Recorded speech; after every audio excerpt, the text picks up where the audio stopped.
mga kabady, no? So yun, ano ba yun? So sabi kasi ng iba, no,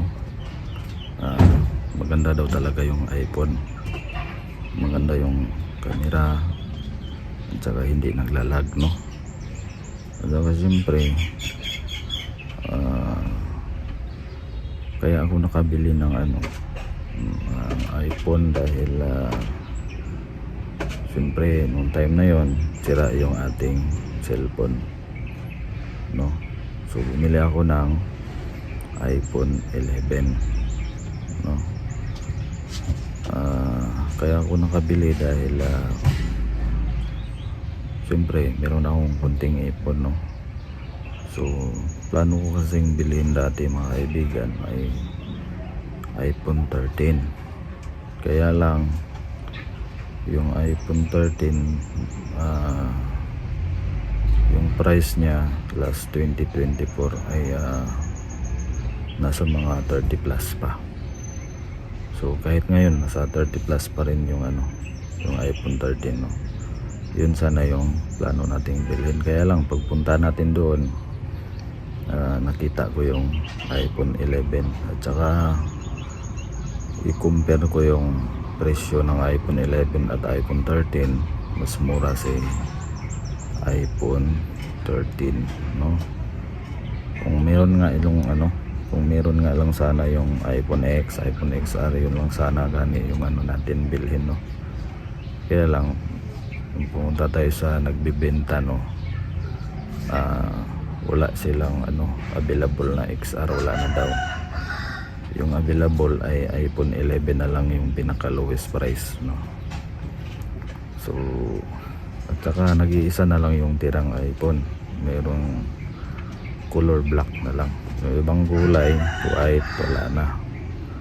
So nag-decide ako, mga ilang minuto, siguro nasa mga 20 minutes, no, paikot-ikot tayo sa tindahan. So nag-decide ako na ito na lang yung bilhin ko, 11, kasi compare kasi natin sa price, mas nakakamura ako pagdating sa 11, no? At doon ko pa rin nalaman na kapag bumili ka pala ng iPhone na 11 pataas, no, ewan ko lang sa iba, no, bumili ka ng iPhone ay walang klaseng kapag bumili ka ng iPhone walang kasamang headset, no, at saka wala din kasamang charger. Yung nasa box, yung inclusion lang sa box ay yung pantusok sa mata at yung mismong unit at saka yung cable, no. Kung gusto mo ng charger, bumili ka separate. At saka yung charger na yon mahal din, sa mga 1,200 yung 20 watts, no. Doon ko nalaman na ganito pala. So pero hindi naman ako na-discourage nun, binili ko pa rin yung 11 kahit na medyo labag sa bulsa ko, no, kasi that time kailangan ko ng cellphone. So kapag mag-Android ako, yung pangit lang kasi sa Android, mga kaibigan, ay siguro kung umabot ng mga 3 to 4 years, pangit na, laos na. Sa iPhone parang okay pa rin, no. Napansin ko kasi sa Android, mga kaibigan, na-try ko na kasi yung Samsung, Oppo at Vivo, no, at saka mayroon din isa, Realme. Na-try ko na po yun, na-experience ko na yung mga cellphone na yung palaging naglalag. Kapag naglaro ako, iwan ko lang sa mga talagang mamahalin na na mga Android, no. So yung na-try ko, mumurahin lang din naman yun. So ito yung pinaka mahal kong nabili na cellphone, iPhone 11, no. Sa ngayon, ipakita ko lang sa inyo yung nabili natin na iPhone 11, pero hindi po to ngayon, mga kaibigan, no. nabili ko to last November 2024 pa. So ngayon pakita ko sa inyo yung ating bago pero luma, bagong iPhone, no, brand new, at saka walang issue, no, kasi nga brand new natin nabili. So guys, pakita ko lang sa inyo yung ating nabili na iPhone 11 color black.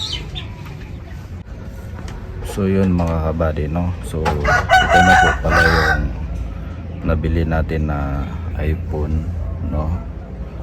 So yan. So yun mga buddy, pakita ko lang sa inyo yung laman ng ating iPhone, no. Bali nabuksan ko na po ito dati, no, at saka bubuksan na lang natin ulit, no, i-unboxing natin ulit yung ating bagong cellphone. So yun, ito yung ating nabili na ano, ito yung box, yan, color black po. Maganda naman po siya, at saka yan, maganda talaga yung camera nito mga kaibigan, no.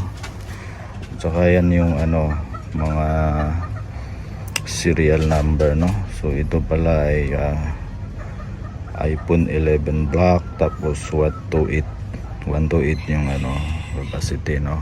So yan, tingnan nyo, bubuksan natin, pakita ko sa inyo yung laman. So yun, ready na ba kayo guys? Nakita yung ating bagong cellphone. Yan, buksan natin. 1 2 3 4, ayan na, 5. Ayan.